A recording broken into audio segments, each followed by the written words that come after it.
নিজের জন্য বাঁচো, নিজেকে ভালোবাসতে শেখো। কারণ চোখের সামনে যত যাই দেখছো সবে স্বার্থ আর প্রয়োজন।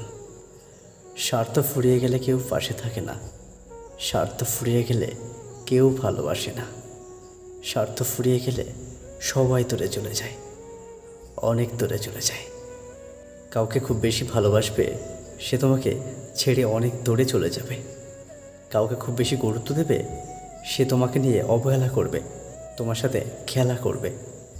কাউকে বিশ্বাস করবে, তাকে বিশ্বাসের আসনে বসাবে, সে তোমার বিশ্বাসের সুযোগ নিয়ে তোমার সাথে মজা করবে, খেলা করবে, তোমার বিশ্বাস ভাঙবে, তোমাকে ঠকিয়ে দেবে, তোমাকে দিনের পর দিন ঠকিয়ে যাবে।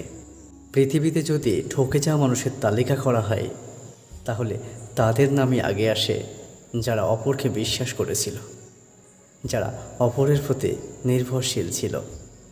আর সুখী মানুষের তালিকায় তাদের নাম আসে যারা অপরকে ঠকিয়েছে, অপরের বিশ্বাস ভেঙেছে। এই পৃথিবীর হিসেব বড়ই অদ্ভুত। আপনি যতটা স্বার্থপর হতে পারবেন, এই পৃথিবীতে আপনি ততটাই ভালো থাকতে পারবেন। আর যতটা আবেগী হবেন, অন্যের প্রতি বিশ্বাসী হবেন, ততবারই ঠকে যাবেন। অ্যাকচুয়ালি যারা স্বার্থপর হয় এই পৃথিবীতে, তারাই বেশি ভালো থাকে।